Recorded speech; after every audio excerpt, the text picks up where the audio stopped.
ಈಗ ಶ್ರೀಯುತ ಗೋಪಿನಾಥಾಚಾರ್ಯ ಗಲಗಲಿ ಇವರಿಂದ ಪ್ರವಚನ. ಶ್ರೀಯುತ ಗೋಪಿನಾಥಾಚಾರ್ಯ ಗಲಗಲಿ ಇವರು ಪಂಡಿತ ಪ್ರಕಾಂಡ ಶ್ರೀಯುತ ಪಂಡರಿನಾಥಾಚಾರ್ಯ ಗಲಗಲಿ ಅವರ ಸುಪುತ್ರರಾಗಿದ್ದು, ಇವರು ಕೆಲ ಕಾಲ ಅಮೆರಿಕಾದಲ್ಲಿ ಕೂಡ ಕೆಲಸವನ್ನು ಮಾಡಿದ್ದಾರೆ. ಇವರು ಇವತ್ತು ಬೇರೆ ಸಾಹಿತ್ಯಗಳನ್ನು ಓದಿಕೊಂಡು ಅದೇ ರೀತಿ ನಮ್ಮ ತಂತ್ರಜ್ಞಾನದ ಸಮಾಜದಲ್ಲಿ ಕೂಡ ಅವರು ಕಲಿತು ಟೆಕ್ನಿಕಲ್ ಆಗಿಯೂ ಕೂಡ ವರ್ಕ್ ಮಾಡಿ ಇವತ್ತು ಈ ದೇವಸ್ಥಾನಕ್ಕೆ ಅವರು ಆಗಮಿಸಿದ್ದಾರೆ. ಅವರು ವೆಂಕಟೇಶ ಮಹಾತ್ಮೆ ಮತ್ತು ಗಂಗಾಲಹರಿಯನ್ನು ಕುರಿತು ಪ್ರವಚನವನ್ನು ನೀಡಲಿದ್ದಾರೆ. ನಾವು ಸಮಸ್ತ ಗುಡಿ ಪರಿವಾರದ ಪರವಾಗಿ ಹಾಗೂ ಯಲಗಚ್ಚು ವೆಂಕಟೇಶ್ವರ ದೇವಸ್ಥಾನದ ಜೀರ್ಣೋದ್ಧಾರ ಸಮಿತಿಯ ಪರವಾಗಿ ಅವರನ್ನು ಹೃತ್ಪೂರ್ವಕ ಹೃದಯದಿಂದ ಸ್ವಾಗತಿಸ್ತಾ ಇದ್ದೇವೆ.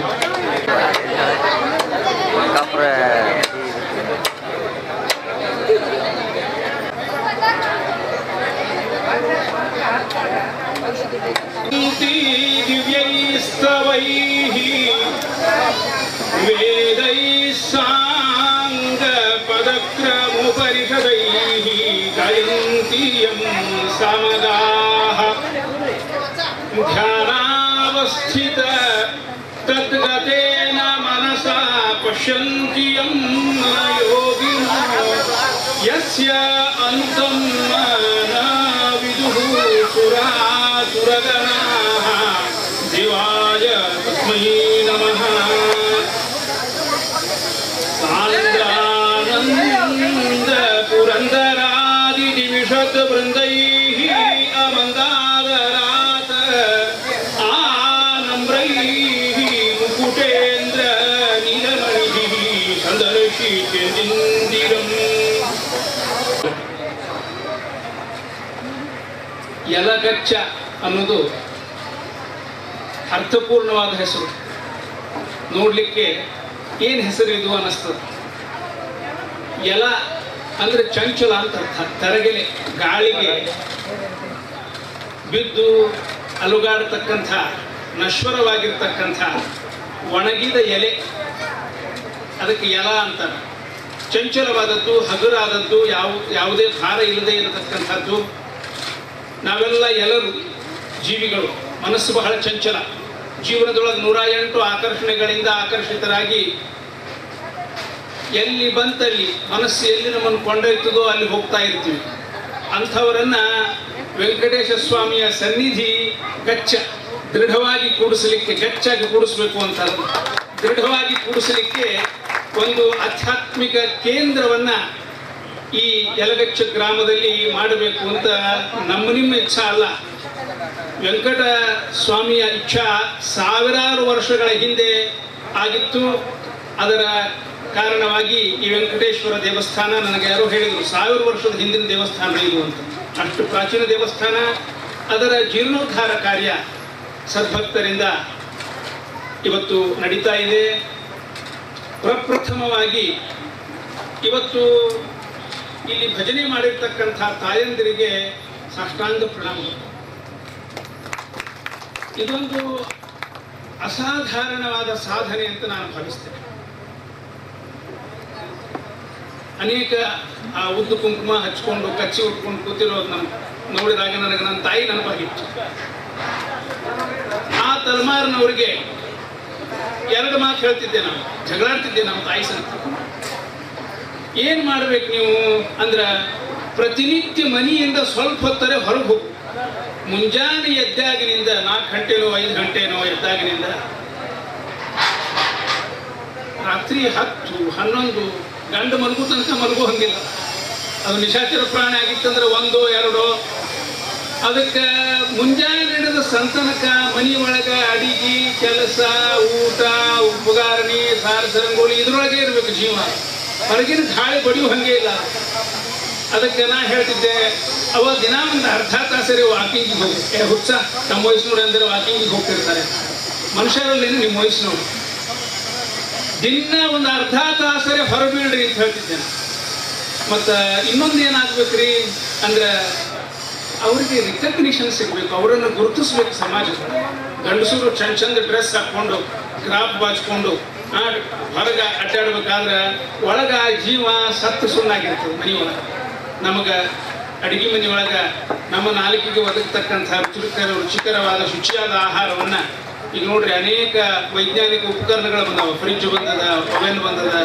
ಇವ್ಯಾವುದೂ ಇಲ್ಲದೆ ಇದ್ದ ಕಾಲಕ್ಕೆ ಕಟ್ಟಿಗೆ ಒಲಿ ಹಚ್ಚಿ, ಇಡ್ಲಿ ಒಲಿ ಹಚ್ಚಿ ಆ ಹೊಗೆ ಒಳಗೆ ಮಡಿ ಅಂತ ತಿಳ್ಕೊಂಡು ಒದ್ದಾಡ್ಕೊಂಡು ಅವ್ರು ಊಟ ಕಾಣ್ಬೇಕಾದ್ರೆ 2 ಗಂಟೆನೋ 3 ಗಂಟೆನೋ ಮತ್ತು ಹಿಂಗ ಹೋಗೋದ್ರಾಗ ಸಂಜೆ ಅಡಿಗೆ ತಯಾರಿ ಶುರುನ. ಯಾಕಂದ್ರೆ ಮಡಿಗೆ ಬರುವುದಿಲ್ಲ ಮಧ್ಯಾಹ್ನದ ಸಂಜೆಗೆ, ಅಡಿಗೆ ಮನೆಯೊಳಗೆ ಹೋಗ್ಬೇಕು ಆಯ್ತು. ಅದಕ್ಕೆ ಅಂಥ ತಾಯಂದ್ರು ಬಂದು ಸ್ಟೇಜಿನ ಮೇಲೆ ಕೂತಾಗ ಹೌದಪ್ಪ ಇಲ್ಲಿ ಇವ್ರು ಕಾಣಬೇಕು. ಬರೀ ಅಡಿಗೆ ಮನ್ಯಾಗ ಕಾಣುವ ಜೀವ ಅಲ್ಲ ಅವ್ರು ಸ್ಟೇಜಿನ ಮೇಲೆ ಬರಬೇಕು, ಸಮಾಜದೊಳಗೆ ಬರಬೇಕು. ನೋಡ್ರಿ, ಮನುಷ್ಯ ಸಂಘಜೀವಿ. ಯಾರೇ ಉಪನ್ಯಾಸ ಮಾಡಿದವ್ರಿಗೆ, ಹಾಡು ಹಾಡಿದವ್ರಿಗೆ, ರಂಗೋಲಿ ಹಾಕಿದವ್ರಿಗೆ, ಕಸೂತಿ ತೆಗೆದವ್ರಿಗೆ ಬಂದು ಏನು ಚೆಂದಾಗಿದ್ರಿ ಅಂತ ಹೇಳಿದ್ರೆ ಆ ಜೀವ ಹರಡ್ತದೆ. ಈ ಅವಶ್ಯಕತೆ ಪ್ರತಿಯೊಂದು ಜೀವಕ್ಕದ. ಬರೇ ಸಮಾಜದೊಳಗಿರೋರಿಗೆ, ಆರ್ಟಿಸ್ಟ್ಸಿಗೆ ಅಲ್ಲ. ಒಂದು ಅಡಿಗೆ ಚಲೋ ಮಾಡಿದ್ರೆ ಆ ಜೀವ ಬಯಸ್ತದ.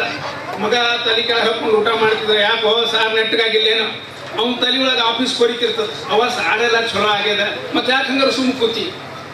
ಒಂದು ಸಾರೋ, ಒಂದು ಭಜ್ಜೋ, ಒಂದು ಹುಳಿನೋ ಮಾಡಿದ ಜೀವ ಆ ಊಟ ಮಾಡೋವನ್ನ ಮಾರಿ ನೋಡ್ತಿರ್ತದೆ. ಏನಂತಾನ ಅಂತ ಹೇಳಿ ಎಲ್ಲರಿಗೂ ಇನ್ನೊಬ್ಬರಿಂದ ಗುರುತಿಸಲ್ಪಡಬೇಕು, ಪ್ರೀತಿಸಲ್ಪಡಬೇಕು ಅನ್ನೋ ಆಶಾ ಇದೆ. ಆ ಒಂದು ಅವಕಾಶವನ್ನ ಇಂಥ ಪ್ಲಾಟ್ಫಾರ್ಮ್ ಇವತ್ತೇನು ನೀವು ಕ್ರಿಯೇಟ್ ಮಾಡಿರಿ, ಇದು ನಿರ್ಮಿಸಿಕೊಟ್ಟಿದೆ. ಧಾರವಾಡದಿಂದ ಬಂದಾರೆ. ಎಷ್ಟು ಸುಂದರವಾಗಿ ಭಗವಂತನ ಗಾಯನವನ್ನು ಮದ್ಭಕ್ತಾ ಯತ್ರ ಗಾಯಂತಿ ತತ್ರ ತಿಷ್ಠಾಮಿ ನಾರದ ನಾಹಂ ವಸಾಮಿ ವೈಕುಂಠೇ. ಭಗವಂತ ಹೇಳ್ತಾನೆ ನಾರದರನ್ನು ಕುರಿತು, ನಾನು ವೈಕುಂಠದೊಳಗಿಲ್ಲ, ನಾನು ಸ್ವರ್ಗದೊಳಗಿಲ್ಲ, ನಾನು 14 ಲೋಕಗಳಲ್ಲಿ ಹುಡುಕಿದರೆ ಎಲ್ಲೆಲ್ಲೆಲ್ಲೆಲ್ಲೂ ಸಿಗುವುದಿಲ್ಲ. ಹಂಗಾರೆ ನಾ ಎಲ್ಲಿ ಇರ್ತೀನಿ ಅಂದ್ರೆ ಮದ್ಭಕ್ತಾ ಯತ್ರ ಗಾಯಂತಿ ತತ್ರ ತಿಷ್ಠಾಮಿ ನಾರದ. ನನ್ನ ಭಕ್ತರು ಎಲ್ಲಿ ಭಕ್ತಿಯಿಂದ ಭಜನೆ ಮಾಡ್ತಾರ ಅಲ್ಲಿ ಖಂಡಿತವಾಗಿಯೂ ನಾನಿರ್ತೀನಿ. ಇವತ್ತ ಶ್ರೀನಿವಾಸ ದೇವರ ಪ್ರತಿಷ್ಠಾ ಆಗೋ ಮೊದಲೇನೆ ಶ್ರೀನಿವಾಸ ದೇವರ ಸಾನ್ನಿಧ್ಯವನ್ನು ಇವರ ಭಜನೆ ತಂದಿದೆ ಅಂತ ನನಗನ್ನಿಸ್ತಾ ಇದೆ. ಅಷ್ಟು ಸುಂದರವಾಗಿ ಭಕ್ತಿಪೂರ್ಣವಾಗಿ ಭಜನೆಯನ್ನ ಮಾಡಿದ್ದಾರೆ. ಇಲ್ಲೇ ಕೆಲಸವನ್ನ ವಿವರಿಸ್ತಾ ಒಂದಿಬ್ಬರನ್ನು ಪರಿಚಯ ಮಾಡಿಸಿದ್ರು ಅವರು. ಒಬ್ಬರು ಈರಣ್ಣ ಅಂತ, ಇನ್ನೊಬ್ಬರು ದೇವೇಂದ್ರಪ್ಪ ಅಂತ. ಈರಣ್ಣ ದೇವೇಂದ್ರಪ್ಪ ತಮ್ಮ ಸಂಗಡಿಗರನ್ನ ಕರ್ಕೊಂಡು ಬಂದು ಸ್ವಯಂ ಪ್ರೇರಣಾದಿಂದ ಅವರ ಡ್ಯೂಟಿ ಅವಧಿಯನ್ನು ಮೀರಿ ಎಷ್ಟೋ ಗಂಟೆಗಳ ಕಾಲ ತಾವು ಕೆಲಸ ಮಾಡ್ಯಾರ, ಉಳಿದವ್ರ ಕಡೆನೂ ಕೆಲಸ ಮಾಡ್ಸ್ಯಾರ ಅಂತ ಹೇಳಿದ್ರು. ಇದೊಂದು ಸಾಧಾರಣ ಸಂಗತಿ ಅಲ್ಲ ರೀ. ನಾನು ಅವ್ರಿಗೆ ಹೇಳಿದೆ, ಊರೊಳಗ ಒಂದು 1000 ಕಟ್ಟಡಗಳವ, ಅನೇಕ ಕಡೆ ನೀವು ದುಡಿದಿರಿ. ಆದ್ರೆ ಇಲ್ಲಿ ದುಡಿಬೇಕಾದ್ರೆ ಜನ್ಮ ಜನ್ಮಾಂತರದ ಪುಣ್ಯ ಬೇಕು, ಅದೃಷ್ಟ ಬೇಕು. ಒಂದು ವೆಂಕಟೇಶ್ವರ ದೇವರ ದೇವಸ್ಥಾನ ನಿರ್ಮಾಣ ಆಗ್ತಾದ ಅಂದ್ರೆ ಅಲ್ಲೇ ಯಲಗಚ್ಚ ಗ್ರಾಮದೊಳಗಿನ ಪ್ರತಿಯೊಬ್ಬರು ತಮ್ಮಿಂದಾದ ಸೇವಾ ಮಾಡಬೇಕು. ದೇವಸ್ಥಾನಕ್ಕಲ್ಲ, ನಿಮ್ಮ ಸಲುವಾಗಿ, ನಿಮ್ಮ ಪುಣ್ಯ ಇದೆ. ನಿಮ್ಮ ಪದರಿನೊಳಗ ಪುಣ್ಯ ಬರುವುದು, ನಿಮ್ಮ ಹೆಂಡಂದರಿಗೆ, ಮಕ್ಕಳಿಗೆ, ನಿಮ್ಮ ಕುಲಕ್ಕೆ ಕಲ್ಯಾಣ ಆಗಬೇಕು ಅಂತಿತ್ತು ಅಂದ್ರೆ ನಿಮಗೆ ಇಂಥ ಒಂದು ಇಟ್ಸ್ ಅನ್ ಅಪಾರ್ಚುನಿಟಿ, ದೊಡ್ಡ ಸುಸಂಧಿ. ಜೀವನದೊಳಗೆ ಇನ್ನೊಮ್ಮೆ ಇಂಥ ಸಂಧಿ ಸಿಗಲಿಕ್ಕಿಲ್ಲ. ಇದೊಂದು ಐತಿಹಾಸಿಕವಾಗಿರ್ತಕ್ಕಂಥ ವಿಷಯ. ಇದು ಕೆಲವು ವರ್ಷಗಳ ಹೋದ ಮೇಲೆ ಇಲ್ಲಿ ಕಾಣಿಸ್ತದಲ್ಲ, ಇಂಥ ಒಂದು ಸುಂದರವಾದ ದೇವಸ್ಥಾನ ಎಲ್ಲೆಲ್ಲಿಂದ ಮಂದಿ ನೋಡ್ಲಿಕ್ಕೆ ಬರ್ತಾರ. ಆವಾಗ ನಾನು ದುಡಿದೀನ್ರಿ ಅಲ್ಲಿ ಅಂತ ಹೇಳ್ಕೊಳ್ಳೋ ಒಂದು ಅವಕಾಶ ನಿಮ್ಗೆ ಸಿಗಬೇಕು ಅಂತಾದ್ರೆ ನಾನು ಕಲ್ಲು ಹೊತ್ತೀನ್ರಿ, ನನ್ನಿಂದಾದ ಸೇವಾ ನಾನು ಮಾಡಿದ್ದೆ. ರಾಮದೇವರು ಸೇತು ಬಂಧನ ಕಾಲದೊಳಗೆ ಒಂದು ಇಣಚಿ ಬಂದು ನಾನು ಸೇವಾ ಮಾಡ್ತೀನಿ ಅಂತಾನೆ. ಇಣಿಚಿಯನ್ನು ಸೇವಾ ಮಾಡ್ತಿದ್ರಿ, ಒಂದು ಕಲ್ಲರ ಎತ್ತಲಿಕ್ಕೆ ಆಗ್ತದ್ರೆ ಇಣಿಚಿ ಕೈಲಿ ನೋಡಿರಿ ನೀವು, ಇತ್ಲಾಗಿಂದ ಇತ್ಲಾಗಿ ಇಣಿಚಿ ಓಡಾಡ್ತಿರ್ತಾವ. ಅದು ಹೇಳ್ತಂತ ನಾ ಸೇವಾ ಮಾಡ್ತೀನಿ. ಏನು ಸೇವಾ ಮಾಡ್ತದು? ಮರಳಿನೊಳಗ ಹೋಗ್ಬೇಕು, ಹಿಂಗ ಹೊಳ್ಳಾಡ್ಬೇಕು, ಮೈಗೆ ಮಣ್ಣು ಹತ್ಬೇಕು, ಬಂದು ಆ ಸಮುದ್ರದೊಳಗೆ ಬಂದು ಮತ್ತೆ ಮೈ ಹೊಳ್ಳಾಡ್ಸ್ಬೇಕು, ಮೈಗೆ ಹತ್ತಿದ್ದು ಉಸುಗಲ್ಲಿ ಬೀಳ್ಬೇಕು, ಮೈ ಒದ್ದೆ ಆಗ್ತಿತ್ತ, ಮತ್ತೆ ಹೋಗಿ ದಂಡಿಗೆ ಹೋಗ್ಬೇಕು, ಮತ್ತೆ ಮಣ್ಣಾಗ ಹೊಳ್ಳಾಡ್ಬೇಕು. ಆ ಮಣ್ಣು ತಗೊಂಡು ಹೋಗ್ಬೇಕು, ಮತ್ತೆ ನೀರೊಳಗೆ ಹೊಳ್ಳಾಡ್ಬೇಕು, ಆ ಉಸುಗಲ್ಲಿ ಬಿಡಬೇಕು. ರಾಮದೇವರು ಸೇತುವೆ ಕಟ್ತಾನ, ಉಸುಗು ಬೇಕಾಗ್ತದ, ಅದಕ್ಕೆ ಉಸುಗು ಸಪ್ಲೈ ಮಾಡ್ತೀನಿ ಅಂತಂದ್ರು. ಎಣಚಿ ಎಷ್ಟು ಆನಂದ ಆಯ್ತು ರಾಮದೇವರಿಗೆ. ಅಂತಃಕರಣ ತುಂಬಿದ ಹೃದಯದಿಂದ ಆ ಎಣಚಿ ಮೈ ಮೇಲೆ 3 ಬೆರಳು ಎಳೆದಂತ ರಾಮದೇವ ಅನುಗ್ರಹ ಮಾಡು. ಇವತ್ತಿಗೂ ಎಣಚಿ ಮೈ ಮೇಲೆ 3 ಗೆರಿ ಕಾಣಿಸ್ತಾವ ನಿಮಗೆ, ಅದರ ಸೂಚನಾ ಅದು ಅಂತ ಹೇಳ್ತಾ ಇದ್ದಾರೆ. ಹಂಗ ಎಣಚಿ ಸೇವಾ ಅಂತ ನಮ್ಮಲ್ಲಿ ಪ್ರಸಿದ್ಧಿ. ವೆಂಕಟೇಶ್ವರ ದೇವರ ದೇವಸ್ಥಾನ ನಿರ್ಮಾಣ ಅಂದ್ರೆ ಅದೊಂದು ಸೇತು ಬಂಧದ ನಿರ್ಮಾಣಕ್ಕಿಂತ ದೊಡ್ಡ ಕೆಲಸ. ಒಂದು ಸೇತು ಪುನರ್ ನಿರ್ಮಾಣ ಮಾಡಬೇಕು. ಅವರು ಫೋಟೋ ತೆಗೆದು ಹೇಳಿದ್ರು, ಬಹಳ ಹಳೆ ಈ ಕಲ್ಲಿನ ಮೇಲೆ ಇರೋದು, ಈ ಕಲ್ಲು ಹಂಗ ಇಟ್ಟುಕೊಂಡು ನಾವು ಇದನ್ನ ಕಟ್ತೀವಿ, ಇಲ್ಲಿ ಏನು ಬರೋದ ಗೊತ್ತಿಲ್ಲ, ಫೋಟೋ ತಕೊಂಡು ಹೋಗಿ ಅನಲೈಸ್ ಮಾಡಬೇಕು, ಇದನ್ನು ವಿಮರ್ಶೆ ಮಾಡಬೇಕು, ಇದನ್ನು ಪರೀಕ್ಷೆ ಮಾಡಬೇಕು. ನಮ್ಮ ಪ್ರಾಚೀನರ ಆಸ್ತಿ ದೇವಸ್ಥಾನ. ಅಂಥ ಪ್ರಾಚೀನ ಕಲ್ಲುಗಳನ್ನ, ಪ್ರಾಚೀನ ಅವಶೇಷಗಳನ್ನ ಉಳಿಸಿಕೊಂಡು ಆಧುನಿಕತೆಯನ್ನ ಇದರಲ್ಲಿ ಅಳವಡಿಸ್ಕೊಳ್ಬೇಕು. ನೋಡ್ರಿ, ಅಲ್ಲಿ ಒಳಗೆ ನೀವು ಇವತ್ತು ನೋಡ್ಬೇಕು, ಸ್ವಲ್ಪ ಜಂತಿ ಕಡೆ ನೋಡಿದ್ರೆ ಸುಂದರ ಕಸೂತಿ ಕಲ್ಲು, ಅದರ ನಡು ಬೆಳಕು, ಸೂರ್ಯನ ಬೆಳಕು ಅಲ್ಲಿಂದ ಬೀಳು ಹಂಗೆ ಮಾಡ್ಯಾರ. ನಾನು ಅಮೆರಿಕಾದೊಳಗೆ ನೋಡಿದ್ದೆ ಇದು ಆರ್ಕಿಟೆಕ್ಚರ್. ಅಗ್ನಿ ಪಾಶ್ 5 ಸ್ಟಾರ್ ಬಿಲ್ಡಿಂಗ್ಸ್ ಒಳಗೆ ಹಿಂಗೆ ಇಷ್ಟಿಷ್ಟು ಚೌಕ್ ಹಾಕಿರ್ತಾರೆ, ಅದ್ರೊಳಗೆ ಸೂರ್ಯನ ಬೆಳಕು ಎಲ್ಲಿಗೆ ಬರ್ಬೇಕು, ಅಲ್ಲಿ ಲೈಟ್ ಹಾಕಿರ್ತಾರೆ ಅಷ್ಟೇ. ಪ್ರತಿಯೊಂದು ಕಡೆಗೆ ಅಲ್ಲಲ್ಲೇ ಬೆಳಕಿನ ಕಿರಣಗಳು ಸೂಸಬೇಕು ಸಣ್ಣಾಗಿ, ಅಷ್ಟು ಸುಂದರವಾಗಿ ಇಡೀ ಹಾಲ್ನೊಳಗೆ ಮಾಡಿರ್ತಿದ್ರು.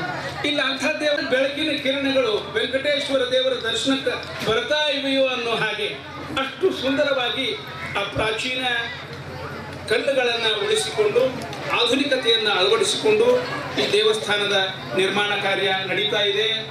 ನೋಡ್ರಿ, ಒಂದು ಸಮಾಜ ಅಂದ್ರೆ, ಒಂದು ಸಂಘ ಅಂದ್ರೆ ಎಲ್ಲ ಥರದ ಮಂದಿ ಇರ್ತಾರೆ. ಅಲ್ಲಿ ದೇವಸ್ಥಾನ ಕಟ್ಲಿಕ್ಕತ್ತಾರ, ರೊಕ್ಕ ಕೊಡ್ತೀವಿ ಅಂತಾರ.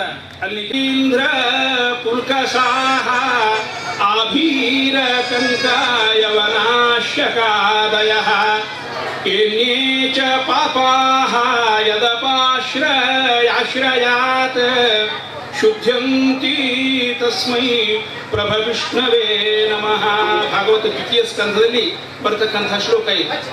ಯಾರ್ಯಾರಿಗೆ ವೆಂಕಪ್ಪನ ಮಂದಿರದೊಳಗ ಈ ಗುಡಿ ಒಳಗ ಪ್ರವೇಶದ ಅಂದ್ರ ಕಿರಾತ, ಮೊಟ್ಟ ಮೊದಲು ಯಾರದು ಹೆಸರು ಅಂದ್ರೆ ಕಿರಾತ ಅಂದ್ರೆ ಬ್ಯಾಡ್ರ, ಯಾರಿಗೂ ಬೇಡ, ಸಮಾಜಕ್ಕೆ ಬೇಡ, ಭಗವಂತನಿಗೆ ಬೇಕು. ಕಿರಾತ ಅಂದ್ರೆ ಬ್ಯಾಟಿ ಆಡೋರು, ಬ್ಯಾಡ್ರು. ಪೂಣಾಹ, ಆಂಧ್ರಾಹ, ಕುಲೀಂದ್ರರು, ಪುಲ್ಕಸರು, ಆಭೀರರು ಅಂದ್ರೆ ಗೊಲ್ಲರು, ದನ ಕಾಯವರು, ಕುರುಬರು. ಕಂಕಾಹ ಯವನಾಹ ಮುಸಲ್ಮಾನರು. ಶಕಾದಯ ಹಿಂದಕ್ಕೆ ಹಾವನೂರ ಲಿಸ್ಟ್ ಅಂತ ಮಾಡಿದ್ರು. ನಿಮ್ಮಲ್ಲಿ ಕೆಲವರು ಗೊತ್ತದ ಯಾವ್ಯಾವ ಜಾತಿಯವರಿಗೆ ಪ್ರಿಫರೆನ್ಸ್ ಕೊಡಬೇಕು ಅಂತ ಹೇಳಿ. ಹಾವನೂರು ವರದಿ ಅಂತ ಬಂತು. ಆ ಹಾವನೂರು ವರದಿಯವ್ರಿಗೂ ಸಿಕ್ಕಿಲ್ಲ ಕೆಲವು ಹೆಸರು, ಆ ಹೆಸರಲ್ಲಿ ಲಿಸ್ಟ್ ಮಾಡ್ಯಾರ ಮಹಾನುಭಾವರು. ಯದಪಾಶ್ರಯಾಶ್ರಯಾತ್ ಭಗವತ್ ಭಕ್ತರನ್ನು ಆಶ್ರಯಿಸಬೇಕು. ಹೃದಯದೊಳಗೆ ಭಕ್ತಿ ಇರಬೇಕು, ಅದು ಒಂದೇ ಎಲಿಜಿಬಿಲಿಟಿ. ಶ್ರೀಮಂತರು ಇರಬೇಕು ಅಲ್ಲ, ದುಡ್ಡು ಇರಬೇಕು ಅಲ್ಲ, ಸಮಾಜದೊಳಗೆ ಪ್ರತಿಷ್ಠಿತರಾಗಿರ್ಬೇಕು ಅಲ್ಲ, ಮೇಲಜಾತಿಯವರಾಗಿರ್ಬೇಕು ಅಲ್ಲ. ಅಂದ್ರೆ ಏನಿರಬೇಕು ಅಂದ್ರೆ ಹೃದಯದೊಳಗೆ ಭಕ್ತಿ. ಭಕ್ತಿ ಇರ್ತಕ್ಕಂಥ ಯಾವುದೇ ಜಾತಿ, ಯಾವುದೇ ಜನಾಂಗ ಅವರಿಗೆ ಭಗವಂತನ ಮಂದಿರದೊಳಗೆ ಪ್ರವೇಶದ ಅಂತ ನಮ್ಮ ಶಾಸ್ತ್ರಗಳು ಹೇಳ್ತಾ ಇವೆ. ಆದ್ದರಿಂದ ಪುನಃ ಹೇಳ್ತಾ ಇದ್ದೇನೆ ನಾನು, ಈ ಯಲಗಚ್ಚಿ ಗ್ರಾಮದೊಳಗ ಯಾರಾದರೂ ಯಾವುದೇ ಕಾರಣಕ್ಕೆ ಈ ಮಂದಿರ ನಿರ್ಮಾಣ ಕಾರ್ಯದೊಳಗ ಕೈ ಹಚ್ಚಿದ್ದಿಲ್ಲ ಅಂದ್ರೆ ನಿಮ್ಮ ಜೀವನದೊಳಗ ಬಹಳ ದೊಡ್ಡ ಸುಸಂಧಿಯಿಂದ ನೀವು ನಿಮ್ಮನ್ನ ವಂಚಿತರನ್ನಾಗಿಸ್ತಾ ಇದ್ದೀವಿ.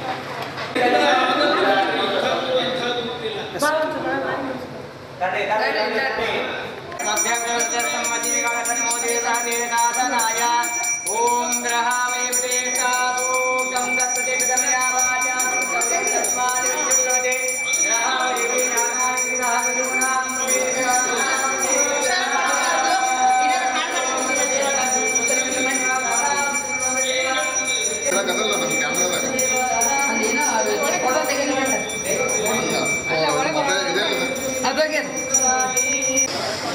ಬೇಡಿ ಇಷ್ಟವ ಕೊಡುವ ಭಕ್ತರ ತಪ್ಪು ನೋಡದೆ ಬಂದು ಕೊರೆವ. ಇದು ವೆಂಕಪ್ಪನ ವೈಶಿಷ್ಟ್ಯ ಇದೆ. ಬೇಡಿದಿಷ್ಟವ ಕೊಡುವ ಭಕ್ತರ ತಪ್ಪು ನೋಡದೆ ಬಂದು ಕೊರೆವ. ನೀವು ವೆಂಕಟೇಶ್ ದೇವರ ಮೇಲಿನ ಹಾಡುಗಳನ್ನು ನೋಡ್ರಿ, ಒಂದು ಮಜಾ ಹೇಳ್ತೀನಿ ನಿಮಗೆ. ಎಲ್ಲ ಹಾಡು ಯಾರೇ ಮಾಡಿರಲಿ ವೆಂಕಪ್ಪನ ಹಾಡು, ಅದರೊಳಗ ಇದೊಂದು ಸಾಲು ಇರ್ಲಿಕ್ಕೆ ಬೇಕು. ಏನದು? ಎನ್ನ ಕುಂದುಗಳನ್ನು ಎಣಿಸಲಾರದೆ ದೇವ ಪನ್ನಂಗ ಶಯನ. ನನ್ನ ತಪ್ಪುಗಳನ್ನು ನೋಡದೆ ನನ್ನ ಬಂದ ಸಲಹುತ್ತಾ ಇದ್ದಿ ಸ್ವಾಮಿ, ನನ್ನನ್ನು ರಕ್ಷಣೆ ಮಾಡ್ತಾ ಇದ್ದಿ. ಎಲ್ಲ ವೆಂಕಪ್ಪನ ಹಾಡಿನೊಳಗೆ ಈ ಅರ್ಥದ ಒಂದು ಸಾಲು ಇರ್ಲಿಕ್ಕೆ ಬೇಕು. ತಪ್ಪು ನೋಡದೆ ಬಂದೆಯ ಎನ್ನಯ ತಂದೆ, ತಪ್ಪು ನೋಡದೆ ಬಂದೆಯ. ಭೀಮಸೇನ್ ಜೋಶಿ ಅವರು ಹಾಡು ಹಾಡ್ತಾ ಅವ್ರ ನೆನಪು, ಇನ್ನೊಬ್ಬರು ಸಿಗುವುದಿಲ್ಲ ಅಂತವ್ರು. ನನ್ನ ಅಣ್ಣಂದ್ರೊಬ್ಬರು ಹೇಳ್ತಿದ್ರು, ವಿಠಲ ಅಂತವ್ರು ಒದರಿದ್ರೆ ಸಾಕ್ಷಾತ್ ವಿಠಲ ದೇವರು ಬಂದು ನಿಂದಿರ್ಬೇಕಂತ, ಅಷ್ಟು ಹೃದಯ ಧ್ವನಿ.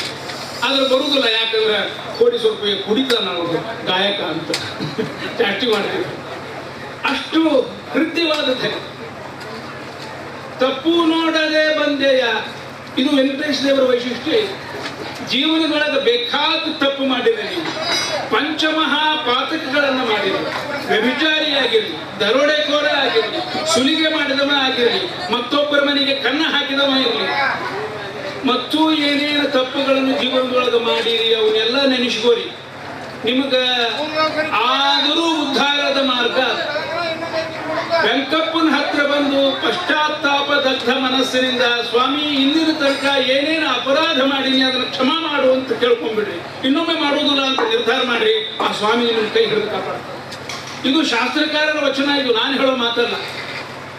ಅವತಾರಗಳು ಮತ್ಸ್ಯ, ಕೂರ್ಮ, ವರಾಹ, ನಾರಸಿಂಹ, ಪರಶುರಾಮ, ರಾಮ, ಕೃಷ್ಣ, ಬುದ್ಧ, ಕಲ್ಕಿ, ಹಂಸ, ಐತರೇಯ, ಕಪಿಲ, ಅನೇಕ ಅವತಾರಗಳನ್ನು ನೀವು ಕೇಳಿದ್ದೀವಿ. ಏನು ಅವತಾರ ಅಂದ್ರೆ ವೆಂಕಟೇಶ ದೇವರ ಅವತಾರದ ವೈಶಿಷ್ಟ್ಯ ಹೇಳ್ತಾ ಇದ್ದೇನೆ. ಅವತಾರ ಅಂದ್ರೆ ಮ್ಯಾಲೆ ಇದ್ದವರು ಕೆಳಗೆ ಬರುವುದು ಅವತಾರ. ಮೆಟ್ಟಿನ ಮೇಲೆ ಅವನ ಕಾಲ್ ಜರದು ಬೀಳ್ತಾನೆ, ಅವತಾರ ಏನದು? ಅದಕ್ಕೆ ಅಧಪಾತ ಅಂತಾರೆ, ಅದಕ್ಕೆ ಅವತಾರ ಅನ್ನೋದು. ಹಂಗಾರೆ ಅವತಾರ ಅಂದ್ರೆ ಏನು ಅಂದ್ರೆ ಕೆಳಗಿದ್ದವ್ರನ್ನ ಕೈ ಹಿಡಿದು ಮ್ಯಾಲಕ್ಕೆ ಎತ್ತಲಿಕ್ಕೆ ಮ್ಯಾಲಿನವ್ರು ಕೆಳಗೆ ಬಂದ್ರೆ ಅದಕ್ಕೆ ಅವತಾರ ಅವತಾರ ಅಂತ ಹೇಳ್ತಾರೆ. ಎಲ್ಲ ಅವತಾರಗಳಲ್ಲಿ ಈ ಗುಣ ಸಾಧಾರಣವಾಗಿ ಕಾಣಿಸ್ತಾ ಇದೆ. ನಮ್ಮ ಪ್ರಾಚೀನರು ಅವತಾರಗಳನ್ನು 2 ವಿಭಾಗಗಳನ್ನಾಗಿ ವಿಂಗಡಿಸಿದರು. ಎಲ್ಲ ಅವತಾರಗಳನ್ನು ನೀವು ನೋಡ್ರಿ, ಈ 2 ಉದ್ದೇಶಕ್ಕಾಗಿ ಅವ. ಏನದು? ಒಂದು ಜ್ಞಾನ ಕಾರ್ಯಾತ್ಮಕವಾಗಿರ್ತಕ್ಕಂಥ ಅವತಾರ, ಇನ್ನೊಂದು ಬಲಕಾರ್ಯಾತ್ಮಕವಾಗಿರ್ತಕ್ಕಂಥ ಅವತಾರ. ಮತ್ಸ್ಯ ರಾಕ್ಷಸರ ಸಂಹಾರನರೇ ಮಾಡ್ಯಾನ ಭಗವಂತ, ಇಲ್ಲ ಅಂದ್ರೆ ಜ್ಞಾನ ಕಾರ್ಯ ಮಾಡ್ಯಾನ, ಉಪದೇಶ ಮಾಡ್ಯಾನ, ಗ್ರಂಥಗಳನ್ನು ರಚನೆ ಮಾಡ್ಯಾನ, ಶಿಷ್ಯರಿಗೆ ಸನ್ಮಾರ್ಗದಲ್ಲಿ ಇರಲಿಕ್ಕೆ ಉಪದೇಶಗಳನ್ನು ಮಾಡಿದ್ದಾನೆ. ಮತ್ಸ್ಯ, ಕೂರ್ಮ, ವರಾಹ, ನಾರಸಿಂಹ, ಪರಶುರಾಮ ನೆನಪು ಮಾಡ್ಕೋತ ಹೋಗ್ರಿ ಒಂದೊಂದೇ. ರಾಕ್ಷಸರ ನಿಗ್ರಹ ಆಗಿದೆ, ದುಷ್ಟರ ನಾಶ ಆಗಿದೆ, ಇಲ್ಲದೇ ಇದ್ರೆ ಜ್ಞಾನದ ಉಪದೇಶ ಆಗಿದೆ. ಈ 2 ಕಾರ್ಯಗಳಿಗೋಸ್ಕರ ಎಲ್ಲ ಅವತಾರಗಳನ್ನು ಮಾಡಿದ್ದಾರೆ. ಮತ್ಸ್ಯ ಕೂರ್ಮಾದಿ ಅವತಾರಗಳು ರಾವಣ, ಕುಂಭಕರ್ಣ, ಕಂಸ, ಶಿಶುಪಾಲ, ದಂತವಕ್ರ, ಈ ರಾಕ್ಷಸರ ಸಂಹಾರ ಮಾಡಿದ್ದು ಒಂದು ಕಡೆಗೆ. ಇನ್ನೊಂದು ಬರೇ ಜ್ಞಾನ ಕಾರ್ಯದ ಅವತಾರ. ಕಪಿಲ ಸಾಂಖ್ಯಶಾಸ್ತ್ರವನ್ನು ಉಪದೇಶ ಮಾಡಿದ, ಯಾವುದೇ ರಾಕ್ಷಸ ಸಂಹಾರ ಮಾಡಲಿಲ್ಲ. ದತ್ತಾತ್ರೇಯ ಯಾವ ರಾಕ್ಷಸರ ಸಂಹಾರ ಮಾಡಿಲ್ಲ. ಹಂಸರೂಪಿ ಪರಮಾತ್ಮ ಯಾವ ರಾಕ್ಷಸ ಸಂಹಾರ ಮಾಡಿಲ್ಲ. ಬುದ್ಧ ಯಾವ ರಾಕ್ಷಸ ಸಂಹಾರವನ್ನು ಮಾಡಿಲ್ಲ. ಬರೇ ಜ್ಞಾನ ಕಾರ್ಯಕ್ಕೋಸ್ಕರ ವೇದವ್ಯಾಸ ಜ್ಞಾನ ಕಾರ್ಯದ ಅವತಾರ. ಹಿಂಗ ಬರೇ ಜ್ಞಾನ ಕಾರ್ಯಕ್ಕೋಸ್ಕರ ಅವತಾರ ಮಾಡಿರ್ತಕ್ಕಂಥ ಅವತಾರಗಳು, ಬಲ ಕಾರ್ಯದ ಅವತಾರಗಳು ಅಂತ 2 ಅವತಾರಗಳು. ಕೃಷ್ಣಾವತಾರದ ವೈಶಿಷ್ಟ್ಯ ಏನು ಅಂತಂದ್ರೆ ಜ್ಞಾನ ಕಾರ್ಯವನ್ನು ಮಾಡಿದ್ದಾನೆ, ಭಗವದ್ಗೀತೆಯನ್ನು ಉಪದೇಶ ಮಾಡಿದ್ದಾನೆ, ಕಂಸಾದಿ ರಾಕ್ಷಸರ ಸಂಹಾರವನ್ನು ಮಾಡಿದ್ದಾನೆ. ಅದು ಒಂದೇ ಅವತಾರದೊಳಗ ಜ್ಞಾನ ಕಾರ್ಯ ಬಲ ಕಾರ್ಯ 2 ಮಾಡಿರ್ತಕ್ಕಂಥ ಅವತಾರ. ಸರಿ, ವೆಂಕಟೇಶ ದೇವರು ಏನು ಮಾಡ್ಯಾರಪ್ಪ, ಎಲ್ಲಿಯೂ ಏನು ಉಪದೇಶ ಮಾಡಿಲ್ಲ, ಜ್ಞಾನೋಪದೇಶ ಆಗಿಲ್ಲ, ಯಾವ ರಾಕ್ಷಸರ ಸಂಹಾರನೂ ಆಗಿಲ್ಲ. ಈ ವೆಂಕಟೇಶ ದೇವರ ಅವತಾರದ ಉದ್ದೇಶ ಏನು ಅನ್ನೋದನ್ನು ನಾವು ವಿಚಾರ ಮಾಡಬೇಕು ಬೇಡ? ಅದಕ್ಕೆ ಹೇಳ್ತಾರೆ, ಗಾಡಿಕಾರನು ಗರುಡಾರೂಢ ಗುಣವಂತ ಮಹಾಪ್ರೌಢ ಪ್ರತಾಪಿ ಜಗದಿ ಗೂಢ ಸಂಚರಿತ ಪಾಡಿ ಪೊಗಳಿಕೊಂಡಾಡುವರ ಮುಂದಾಡುತ್ತಲಿಪ್ಪನು ಕಾಡೊಳಗಿದ್ದರು ಕೇಡಿಗಳೇ ನಾಡಾಡಿಗಳಂದೀರುಂಟೆ ಸಮರುಂಟೆ ಈ ವೆಂಕಟಗಿರಿಗೂ ಇಂಥ ಈ ಜಗದೊಳಗಿಂಥ ಸ್ವಾಮಿಯ ಕಾಣಿರು. ಈ ಅವತಾರ ಎದಕ್ಕೆ ಅಂದ್ರೆ ಕೇವಲ ಭಕ್ತರ ಅಪರಾಧಗಳನ್ನ ಮನ್ನಿಸಿ ಅವರನ್ನ ಸನ್ಮಾರ್ಗಕ್ಕೆ ಹಚ್ಚಲಿಕ್ಕೆ ಆಗಿರತಕ್ಕಂಥ ಅವತಾರ. ಯಾಕಂದ್ರೆ ಕಲಿಯುಗದೊಳಗ 10 ತಲೆ ಇರುವಂಥ ರಾವಣರು ಇಲ್ಲ, ಆದ್ರೆ ಒಂದ ತಲೆ ಒಳಗ 10 ತಲೆ ರಾವಣರು ಮಾಡದಷ್ಟು ಕೆಟ್ಟ ವಿಚಾರ ಮಾಡೋ ಮನುಷ್ಯರಿದ್ದಾರೆ. ದೊಡ್ಡ ದೊಡ್ಡ ಊರೊಳಗ ಬ್ರಿಡ್ಜ್ ಕಟ್ಟುವುದು ಅಂತ ಮಾಡಿರ್ತಾರೆ. ನಮ್ಮ ಹುಬ್ಬಳ್ಳಿ ಧಾರವಾಡ ನಡು ಬ್ರಿಡ್ಜ್ ಆಗ್ಲಿಕ್ಕೆ ಎಷ್ಟು ವರ್ಷ ಆಗಿ ಹೋಯ್ತು, ಎಷ್ಟು ಮಂದಿ ತಿಂದಾರೋ ಏನೋ ಲೆಕ್ಕನೇ ಇಲ್ಲ. ಎಲ್ಲ ರಾವಣರೇ, ಅವ್ರು ರಾವಣ ಸಂತಾನನೇ. ದೊಡ್ಡ ದೊಡ್ಡ ರೋಡ ಹೊಟ್ಟಿಗೆ ಹಾಕೋತಾರೆ, ದೊಡ್ಡ ದೊಡ್ಡ ಬ್ರಿಡ್ಜ ಹೊಟ್ಟಿಗೆ ಹಾಕೋತಾರೆ. ಹೊಟ್ಟೆನೆ ಹೆಂಗೆ ಕಡಿಯೋದು, ದೇವರು ಎಂತ ಹೊಟ್ಟಿ ಕೊಟ್ಟಾನೋ ಈ ರಾಜಕೀಯ ಪುಢಾರಿಗಳಿಗೆ, ನನಗೊಮ್ಮೆ ಆಶ್ಚರ್ಯ. ಇವರೆಲ್ಲ ರಾಕ್ಷಸರು, ಇವರು ನೋಡ್ಲಿಕ್ಕೆ ರಾಕ್ಷಸರು ಹಂಗೆ ಅನಿಸುವುದಿಲ್ಲ. ಸಾಧಾರಣ ಮನುಷ್ಯರ ವೇಷ ಇವ್ರದ್ದು. ಬೆಳೆ ಟೊಪ್ಪಿಗೆ, ಬೆಳೆ ಧೋತ್ರ, ಬೆಳೆ ಅಂಗಿ, ಒಳಗ ಬರೇ ಕಪ್ಪು, ಹೊನಗಪ್ಪು ಬರೇ ಕಪ್ಪಲ್ಲ, ಡಾಂಬರಿನ ಕಪ್ಪು ನಾಚಬೇಕಾದ್ರೆ ಮುಂದೆ. ಅಂಥ ರಾಕ್ಷಸರು ಈ ಕಲಿಕಾಲದೊಳಗೆ. ಅವರಿಗೆ ಸದ್ಬುದ್ಧಿ ಹುಟ್ಟಬೇಕಾದ್ರೆ, ಸತ್ಪ್ರೇರಣೆ ಹುಟ್ಟಬೇಕಾದ್ರೆ ಸ್ವಾಮಿ ಬಂದು ನಿಂತು ಅನುಗ್ರಹ ಮಾಡಿದ್ರೆ ಮಾತ್ರ ಸಾಧ್ಯ. ನೋಡ್ರಿ, ಎಂಥೆಂಥ ಕಾಳು ಸಂತಿ ಒಳಗೆ ರೊಕ್ಕ ಮಾಡಿದವರು ಸಹಿತ ತಿರುಪತಿಗೆ ಹೋಗಿ ಹುಂಡ್ಯಾಗ ರೊಕ್ಕ ಹಾಕ್ತಿರ್ತಾರೆ. ಒಂಚೂರಲ್ಲಿ ಒಳಗೆ ಕೊರಿತಿರ್ತದೆ, ಸ್ವಾಮಿ ಒಂದು 10 ಕೋಟಿ ತಿಂದಿನಪ್ಪ, ನೀವು 1 ಕೋಟಿ ಹಾಕಿನಿ, ಎಲ್ಲ ಬಚಾವ್ ಮಾಡಿವಿ. ಹಂಗ ಸ್ವಾಮಿ ಬಚಾವ್ ಮಾಡುವುದಿಲ್ಲ, ಮಂದಿಗೆ ಏನೋ ಮೂಢನಂಬಿಕೆ ಅದು. ಆದ್ರೆ ಎಲ್ಲೋ ಒಂದು ಕಡೆಗೆ ನೋಡ್ತಾನ ದೇವರು ಅನ್ನೋ ಭಯ ಆದ್ರೂ ಅದು ಬೇಕು. ಯಾವತ್ತ ಅದು ಹೋಗ್ತದ, ಮನುಷ್ಯನಾಗಿ ಉಳಿಯುವುದಿಲ್ಲ. ಕಾಡಿಗೆ ಜಂಗಲ್ನೊಳಗೆ ಪ್ರಾಣಿಗಳಿರ್ತಾವಲ್ಲ, ಹಂಗಾಗ್ತಾನೆ ಮನುಷ್ಯ. ತೃಣನ್ನ ಖಾದನ್ನ ಪಿಜೀವ ಮಾನಃ ಪ್ರಭಾಗಧೇಯಂ ಪರಮಂ ಪಶೂನಾಂ. ಒಬ್ಬ ಸುಭಾಷಿತಕಾರ ಹೇಳ್ತಾನೆ, ಸಾಹಿತ್ಯ ಸಂಗೀತ ಕಲಾ ವಿಹೀನ ಸಾಕ್ಷಾತ್ ಪಶು ಪುಚ್ಛ ವಿಷಾಣಹೀನ. ಮನುಷ್ಯಾಗ ಬರೇ 2 ಕೈ 2 ಕಾಲು ಇದ್ರೆ ಸಾಕು. ಸಾಹಿತ್ಯ ಇಲ್ಲ, ಸಂಗೀತ ಇಲ್ಲ, ಸತ್ಕಾರ್ಯಗಳಲ್ಲಿ ಏನೇನೇನೇನೋ ಆಸಕ್ತಿ ಇಲ್ಲ. ಸುಮ್ಮನೆ ತಿಂತಾನ, ಭೋಗ ಮಾಡ್ತಾನ, ಮಲಗ್ತಾನ, ಯದ್ವಾ ಮಾತಾಡ್ತಾನ, ಒಂದು ದಿವಸ ಕೈ ಕಾಲು ಚಲ್ತಾನ. ಇದು ಮನುಷ್ಯ ಜೀವನ ಅನ್ನೋದಿಲ್ಲ ಇದಕ್ಕೆ. ಇಂಥ ಮನುಷ್ಯ ತೃಣನ್ನ ಖಾದನ್ನಪಿ ಜೀವಮಾನ. ಅವು ಆಕಳ ಎತ್ತು ಎಮ್ಮಿ ಮಾತಾಡ್ಕೋತಾವಂತ ನೋಡು, ಅಲ್ಲಾಡ್ತಾರಲ್ಲ 2 ಕಾಲ್ನವ ಹುಲ್ಲು ತಿನ್ನೋದು. ನೋ ಮರ ನಮ್ಮ ಪುಣ್ಯ ಇತ್ತಿತ್ಲಾಗ ಗೋಧಿ ಹುಲ್ಲು ತಿನ್ಬೇಕು ಅಂತ ಬರ್ಲಿಕ್ಕೆ ಪೇಪರ್ನಾಗ ಏನು ಗತಿನ ಅದನ್ನೇನೋ ನಮ್ದು ಹುಲ್ಲರೇ ನಮ್ದು ಅನ್ಕೊಂಡಿದ್ವಿ ನಾವು.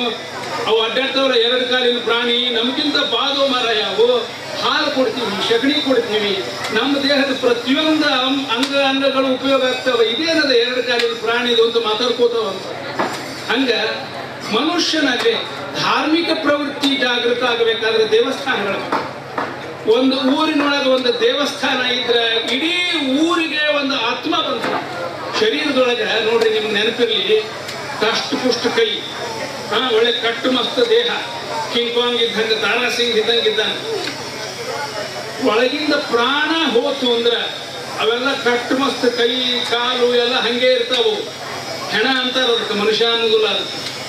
ಹಂಗ ಧಾರ್ಮಿಕ ಪ್ರಜ್ಞೆ ಇದ್ದಿದ್ದಿಲ್ಲ ಅಂದ್ರೆ ಒಂದು ಹಳ್ಳಿ ಒಳಗೆ, ಅಲ್ಲಿ ಮನುಷ್ಯರೆಲ್ಲ ಓಡಾಡೋದು, ಒಬ್ಬರು ಹೆಂಗೆ ಟೊಪ್ಪಿಗೆ ಹಾಕ್ಬೇಕು, ಯಾರನ್ನ ಹೆಂಗೆ ಮೋಸ ಮಾಡಬೇಕು, ಯಾರನ್ನ ಹೆಂಗೆ ಕಬಳಿಸ್ಬೇಕು. ಪ್ರಾಣಿಗಳ ಜಗತ್ತಿನೊಳಗೆ ನಡೀತದೆ ಇದು. ಹುಲಿ, ಸಿಂಹ, ಪ್ರಬಲ ಪ್ರಾಣಿಗಳು ಚಿಗರಿ ಅಂತ ಮೆತ್ತಗಿನ ಪ್ರಾಣಿ ಮೇಲೆ ಹಾರಿಟ್ಟಿರ್ತಾವೆ. ಕಾನೂನಿನ ವ್ಯವಸ್ಥೆನೇ ಇಲ್ಲ ಅಲ್ಲಿ. ಒಂದು ವೇಳೆ ಮನುಷ್ಯನಲ್ಲಿ ಧಾರ್ಮಿಕ ಪ್ರಜ್ಞೆ ಹೊರಬೇಕು ಅಂದ್ರೆ, ಇದು ಪಾಪ, ಇದು ಪುಣ್ಯ, ಇದು ಮಾಡಬೇಕಾದದ್ದು, ಇದು ಮಾಡಬಾರದ್ದು ಅನ್ನೋ ಪ್ರಜ್ಞೆ ಹೋತು ಅಂದ್ರೆ ಮನುಷ್ಯ ರೂಪೇಣ ಮೃಗ ನಾಗಾಶ್ಚರಂತಿ, ಸುಮ್ಮನೆ ನೋಡ್ಲಿಕ್ಕೆ ನಾಡಿದು ಆದ್ರೆ ಇರೋದು ಕಾಡಿನೊಳಗೇನು. ಆದ್ದರಿಂದ ಹೆಂಗ ಶರೀರಕ್ಕೆ ಆತ್ಮ ಮುಖ್ಯನೋ, ಚೈತನ್ಯ ಮುಖ್ಯನೋ, ಹಂಗ ಒಂದು ಹಳ್ಳಿಗೆ ಒಂದು ಧಾರ್ಮಿಕ ಕೇಂದ್ರ, ಒಂದು ದೇವಸ್ಥಾನ ಮುಖ್ಯ. ಭಗವಂತನ ಅವತಾರಗಳಲ್ಲಿ ವೆಂಕಟೇಶ್ವರ ದೇವರ ಅವತಾರ ಆಗಿರ್ತಕ್ಕಂಥದ್ದು ಭಕ್ತನ ಅಪರಾಧಗಳನ್ನು ಕ್ಷಮಿಸಿ ಅವನನ್ನು ಸನ್ಮಾರ್ಗದ ಕಡೆಗೆ ಕರೆದೊಯ್ಯುವಂಥ ಅದ್ಭುತವಾಗಿರ್ತಕ್ಕಂಥ ಅವತಾರ. ಮಾಯಾವಿ ಪರಮಾನಂದಂ ತ್ಯಕ್ತ್ವಾ ವೈಕುಂಠಮುಖಂ ಸ್ವಾಮಿ ಪುಷ್ಕರಣೀ ತೀರೆ ರಮಯ ಸಹ ಮೋದತೆ. ಯಾಕೆ ಬಂದ್ರಿ ವೆಂಕಪ್ಪ ವೈಕುಂಠ ಬಿಟ್ಟು?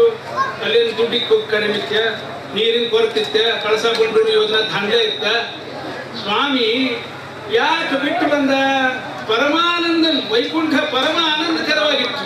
ಆದ್ರೆ ತ್ಯಕ್ತ್ವ ಮಾಯಾವಿ ಪರಮಾನಂದಂ ತ್ಯಕ್ತ್ವ ವೈಕುಂಠ ಮುಕ್ತಮಂ, ಅದನ್ನು ಬಿಟ್ಟು ಭೂಲೋಕಕ್ಕೆ ಬಂದಿದ್ದಾನೆ. ಭಕ್ತರನ್ನ ಅನುಗ್ರಹಿಸಲಿಕ್ಕಾಗಿ ಬಂದಿದ್ದಾನೆ. ಅವನ ದರ್ಶನ ಮಾಡದೇ ಇರುವವರು, ಅವನ ಆರಾಧನೆ ಮಾಡದೇ ಇರುವವರು, ಅವನ ಸೇವೆ ಮಾಡದೇ ಇರುವವರು ಜನ್ಮವನ್ನು ವ್ಯರ್ಥ ಮಾಡಿಕೊಳ್ತಾ ಇದ್ದಾರೆ. ನಮ್ಮ ತಂದೆ ತಿರುಪತಿಗೆ ಹೋಗಿದ್ರು ಬಹಳ ಹಿಂದೆ. ನಿಮಗೆ ಗೊತ್ತದ, ಅನೇಕರು ತಿರುಪತಿಗೆ ಹೋಗಿರಿ, ತಾಸುಗಟ್ಲೆ ಕ್ಯೂದಾಗ ನಿಂತು ಕಡೀಕೆ ಇನ್ನೇನು ದೇವರು ಕಾಣಿಸ್ತಾನ ಅನ್ನೋದ್ರಾಗ ಜರಗಂಡಿ ಅಂತ ದುಡ್ಡು ಬಿಟ್ಟಿರ್ತಾರೆ, ಅಲ್ಲಿ ಮುಗದೆ ಹೋಗಿ. ಅಂಥ ಒಂದು ಅಪರೂಪದ ಘಳಿಗೆ, ದೇವರನ್ನು ನೋಡ್ತಕ್ಕಂಥ ಘಳಿಗೆ ನಮ್ಮ ತಂದೆ ಮುಂದೆ ಒಬ್ಬ ನಿಂತ್ಕೊಂಡಿದ್ದ. ಅವ ಕೇಳಿಕತ್ತಾನೆ, ಎಲ್ಲಿದ್ದಾನೆ ವೆಂಕಪ್ಪ ಅಂತ ಕೇಳಿಕತ್ತಾನ. ಇಲ್ಲಿ ಎದುರು ಕಾಣುವುದಿಲ್ಲೇನೋ? ಇಲ್ರಿ ಕಾಣುವುದಿಲ್ಲ ನನಗೆ. ಹಂಗಾರೆ ಏನು ಕಾಣ್ತದ ನಿನಗೆ? ಬಾಕಿ ಎಲ್ಲ ಕಾಣಿಸ್ತದ, ಗ್ವಾಡಿ ಕಾಣಿಸ್ತದ, ಅಲ್ಲಿಟ್ಟು ತಂಬಿಗೆ ಥಾಲಿ ಕಾಣಿಸ್ತಾವ, ಆದ್ರೆ ವೆಂಕಪ್ಪ ಕಾಣುವುದಿಲ್ಲ. ಆ ಪೊಲೀಸರಿಗೆ ಕಾಯ್ಲಿಕ್ಕೆ ನಿಂತವ್ರಿಗೆ ಆಶ್ಚರ್ಯ ಆಯ್ತು. ಎಲ್ಲಾರನ್ನೂ ಸರಿರಿ ಹೋಗ್ರಿ ಹೋಗ್ರಿ ಅನ್ನೋರು ಅವ ಒಂದು ಮಿನಿಟ್ ನಿಂದಿರ್ಲಿಕ್ಕೆ ಕೊಟ್ಟರು. ಬಟ್ ಮಾಡಿ ತೋರಿಸಿದ್ರು, ನಿಮ್ ಬಟ್ ಕಾಣಿಸ್ತದ್ರಿ, ಆದ್ರೆ ಅಲ್ಲಿ ಏನೂ ಕಾಣುವುದಿಲ್ಲ. ಜೀವನದೊಳಗ ವೆಂಕಪ್ಪನ ದರ್ಶನ ಮಾಡಬೇಕು, ಪುಣ್ಯ ಎಲ್ಲಾರ್ಗೂ ಕಾಣುವಂಥದ್ದಲ್ಲ. ಯಲಗಚ್ಚ ಗ್ರಾಮದೊಳಗ ವೆಂಕಟೇಶ್ವರ ದೇವರ ಸ್ಥಾಪನಾ ಆದಾಗ ಬಂದು ದರ್ಶನ ಮಾಡಬೇಕು ಅಂತ ಬುದ್ಧಿ ಹುಟ್ಟಬೇಕಾದ್ರೆ ಅದಕ್ಕೂ ಒಂಚೂರು ಪುಣ್ಯ ಮಾಡಿರ್ಬೇಕ್ರಿ. ಅಲ್ಲೇ ನದಿ ಹರಿತಿರ್ತದ, ನದಿ ದಂಡಿ ಮೇಲೆ ಇರ್ತಾರ, ಸ್ನಾನನೇ ಮಾಡಿರುದಿಲ್ಲ ವಾರಗಟ್ಲೆ. ಎಲ್ಲೆಲ್ಲಿಂದ ಮಂದಿ ಬಂದು ತೀರ್ಥ ಸ್ನಾನ ಮಾಡ್ತಿರ್ತಾರೆ. ವೆಂಕಪ್ಪನ ಸನ್ನಿಧಿ ಊರೊಳಗಾಗ್ಯದ ಅಂದ್ರೆ, ನಾವಲ್ಲಿ ಹೋಗಿ ದರ್ಶನ ಮಾಡಲಿಲ್ಲ ಅಂದ್ರೆ ಬದುಕಿದ್ದದ್ದು ವ್ಯರ್ಥ, ಜೀವನ ವ್ಯರ್ಥ. ಆ ದೃಷ್ಟಿಯಿಂದ ಎಲ್ಲ ಯಲಗಚ್ಚ ಗ್ರಾಮದ ನಾಗರಿಕರಿಗೆ ನಾನು ವಿಜ್ಞಾಪನೆ ಮಾಡಿಕೊಡ್ತಾ ಇದ್ದೇನೆ. ಈ ಗುಡಿ ಬಂಧುಗಳು ಇದನ್ನ ತಮ್ಮ ಸಲುವಾಗಿ ಮಾಡ್ಕೊಂಡಿಲ್ಲ. ತಮ್ಮ ಸಲುವಾಗಿ ಮಾಡ್ಕೊಂಡಿದ್ರೆ ತಾವಿದ್ದು ಊರಾಗ ಮಾಡ್ಕೋತಿದ್ರು. ಯಲಗಚ್ಚ ಗ್ರಾಮದಲ್ಲಿರ್ತಕ್ಕಂಥ ಪ್ರತಿಯೊಬ್ಬ ನಾಗರಿಕರ ಒಂದು ಪುಣ್ಯದ ಫಲವಾಗಿ ಈ ದೇವಸ್ಥಾನ ಇಲ್ಲಿ ರೂಪಿತವಾಗ್ತಾ ಇದೆ. ಆ ಗುಡಿಯವರಾಗ್ಲಿ ಯಾರ್ಯಾರಲ್ಲಿ ಕೆಲಸ ಮಾಡ್ಲಿಕ್ಕೆ ಅವರೊಳಗೆ ವೆಂಕಪ್ಪ ನಿಂತು ಅವರಿಗೆ ಪ್ರೇರಣೆ ಮಾಡ್ಯಾರ. ಯಾಕಂದ್ರೆ ಯಲಗಚ್ಚ ಗ್ರಾಮದೊಳಗಿರೋರು ಪುಣ್ಯ ಕೂಡಿ ಬಂದದ್ದು. ಏನೇನು ತಿಳಿದೋ ಏನೇನು ಪುಣ್ಯ ಮಾಡ್ಯಾರೋ ಏನೋ, ಆದ್ರ ಫಲ ಈಗ ನೀವು ಕಾಣ್ತಾ ಇದ್ದೀರಿ. ಯಾರ್ಯಾರಿಗೋ ಎಲ್ಲೆಲ್ಲಿಂದನೋ ದೇವರು ಪ್ರೇರಣೆ ಮಾಡಿ, ಈಗ ನಾ ಇಲ್ಲಿ ಬಂದು ನಿಂದಿರ್ತೀನಿ, ನನ್ನ ದೇವಸ್ಥಾನದ ಜೀರ್ಣೋದ್ಧಾರ ಮಾಡ್ರಿ, ಇಲ್ಲಿ ನಿಂತುಕೊಂಡು ಯಲಗಚ್ಚ ಗ್ರಾಮದ ಸಮಸ್ತ ನಾಗರಿಕರಿಗೆ ಅನುಗ್ರಹವನ್ನು ಮಾಡ್ತಾ ಇದ್ದೇನೆ ಅಂತ ಪ್ರೇರಣೆ ಮಾಡಿದ್ದಾನೆ ಅಂತ ಇಂಥ ಒಂದು ಅದ್ಭುತವಾದ ಕಾರ್ಯ ಇಲ್ಲಿ ನೆರವೇರ್ತಾ ಇದೆ. ವೆಂಕಪ್ಪನ ಮಹಿಮಾ ಎಷ್ಟು ಹೇಳಿದ್ರು ಸಾಲ ನೋಡ್ರಿ. ಯಾರೇ ಬಂದ್ರ ನೀವು ಎಲ್ಲಿ ಹುಟ್ಟಿರಪ್ಪ, ಎಲ್ಲಿದ್ದೀರಿ, ಏನು ಉದ್ಯೋಗ ಮಾಡ್ತೀರಿ ಅಂತ ಕೇಳ್ತೀವಿಲ್ಲ. ಹಂಗ ಜಗನ್ನಾಥ ಕವಿ ಗಂಗೆಯರು ಕೇಳ್ತಾ ಇದ್ದಾರೆ. ತುಟ್ಟ ತುದಿಯಲ್ಲಿ ಹುಟ್ಟಿ ಹರಿಯುವವು ಎಷ್ಟೋ ಸುನದಿ.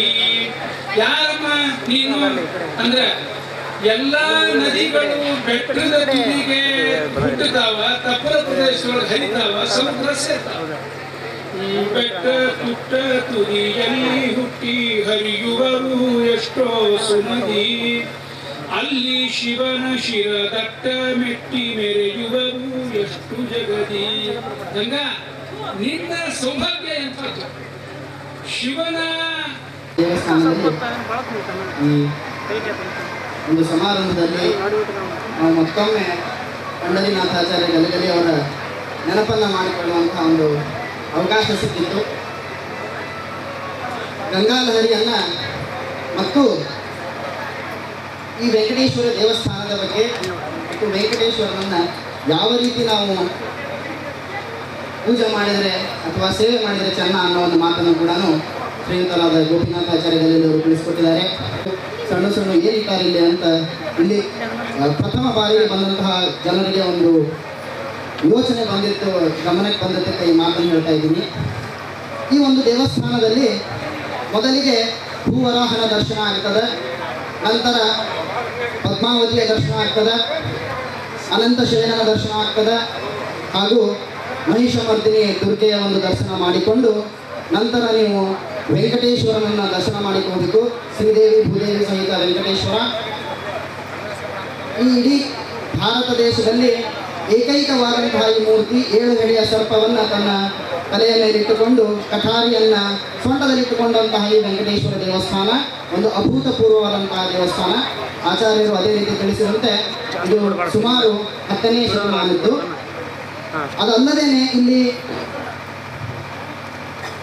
ಇದಲ್ಲದೆ ಇಲ್ಲಿ ಮಹಾಬಳೇಶ್ವರ, ವಿಶ್ವೇಶ್ವರ, ಹನುಮಂತ ಹಾಗೂ ಗಣೇಶ ಕೂಡ ಇದ್ದಾರೆ. ಇದು ನಾವು ನೋಡಿದರೆ ಮತ್ತು ಸೂರ್ಯ ಮತ್ತು ಆದಿಶೇಷರು ಇರೋದರಿಂದ ಇದು ಮಧ್ವರಿಗೆ ತಿಳಿಸಿದಂತಹ ಒಂದು ಪಂಚಾಯತನ ಪದ್ಧತಿಯನ್ನು ಇಲ್ಲಿ ನಾವು ಕಾಣಬಹುದಾಗಿದೆ. ಅವರು ಭಕ್ತಿಯ ಬಗ್ಗೆ ಹೇಳುವಾಗ ಈ ಗುಡಿ ಒಳಗೆ ಮೊದಲು ಬರೆದಂತಹ ಒಂದು ವಾಕ್ಯ ನನಗೆ ನೆನಪಾಯಿತು. ವ್ಯಾಧಶ್ಯಾಚರಣಂ ಧ್ರುವಶ್ಯಕ ವಯೋಹೋ ವಿದ್ಯಾ ಗಜೇಂದ್ರಸ್ಯ ಕಾಹ ರಾಜಾತಿರ್ವಿದುರಸ್ಯ ಯಾದವಪತೆ ಉಗ್ರಸ್ಯ ಜಿಂಪೌರುಷಂ ಉಬ್ಜಾಯ ಕಮನೀಯ ರೂಪಮಧಿಕಂ ಕಿಂತತ್ ಸುಧಾಮೂರ್ಧನಂ ಭಕ್ತ್ಯಾ ತುಷ್ಯತಿ ಕೇವಲಂ ನತು ಧನೈಹಿ ಭಕ್ತಿಪ್ರಿಯೋ ಮಾಧವ ಅಂಥೇಳಿ ಇಲ್ಲೇ 40 ವರ್ಷದ ದಿನ ಅಖಂಡವಾಗಿ ಪೂಜೆ ಮಾಡಿ ಈ ದೇವಸ್ಥಾನವನ್ನು ಈ ರೀತಿ ಉಳಿಸಿದಂತಹ ನಮ್ಮ ಪೂಜ್ಯರಾದ ಹಾಗೂ ಪ್ರಾತಸ್ಮರಣೀಯರಾದಂತಹ ಶ್ರೀಯುತ ತಿರುಮಲಾಚಾರ್ಯ ಗುಡಿಯವರಲ್ಲಿ ಬರೆಸಿದ್ರು. ಅವ ಹೇಳ್ತಿದ್ದ,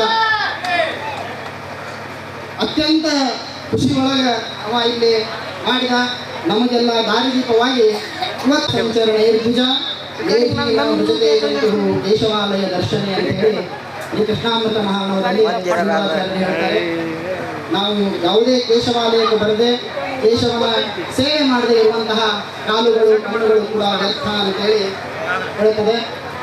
ಅದೇ ರೀತಿ ಇನ್ನೊಂದು ಮಾತನ್ನ ಹೇಳಿದ್ರು. ನಮ್ಮ ಪರಮ ಪೂಜ್ಯರಾದಂತಹ ಶ್ರೀ ಶ್ರೀ ಸತ್ಯಪ್ರಮೋದ ತೀರ್ಥ ಶ್ರೀಪಾದಂಗಳವರು ಯಾವಾಗಲೂ ಇಲ್ಲೇ ಬಂದು ಹೋಗ್ತಾ ಇದ್ರು. ನಾನು ಈಗ ತಾನೇ ತೆಗೆದುಕೊಂಡಂತಹ ಹೆಸರು ಶ್ರೀಯುತ ತಿರುಮಲಾಚಾರ್ಯ ರಾಮಾಚಾರ್ಯ ಗುಡಿ ಅವರು ಸತ್ಯಪ್ರಮೋದರ ಪೂರ್ವಾಶ್ರಮದಲ್ಲಿ ಕ್ಲಾಸ್ಮೇಟ್ ಆಗಿದ್ರು, ಸತ್ಯಜ್ಞಾನರ ಅಡಿಯಲ್ಲಿ. ಹಾಗಾಗಿ ಅವ್ರು ಹೇಳ್ತಾ ಇದ್ರು, ಶ್ರೀಯುತ ಗೋಪಿನಾಥಾಚಾರ್ಯರು ಹೇಳಿದರು, ನಮಗೆ ಬೇಕಾಗಿದ್ದು ಏನಪ್ಪ, ಜೀವನದಲ್ಲಿ ಒಂದು ಸರ್ತಿ ತಿರುಪತಿ ತಿಮ್ಮಪ್ಪನ ದರ್ಶನ, ಪಂಢರಪುರದ ವಿಠಲನ ದರ್ಶನ, ಉಡುಪಿಯ ಕೃಷ್ಣನ ದರ್ಶನ ಇವನ್ನ ಮಾಡಬೇಕು ಅಂತ ಹೇಳಿ ಶ್ರೀಯುತ ಸತ್ಯಪ್ರಮೋದರು ಹೇಳ್ತಾ ಇದ್ರು.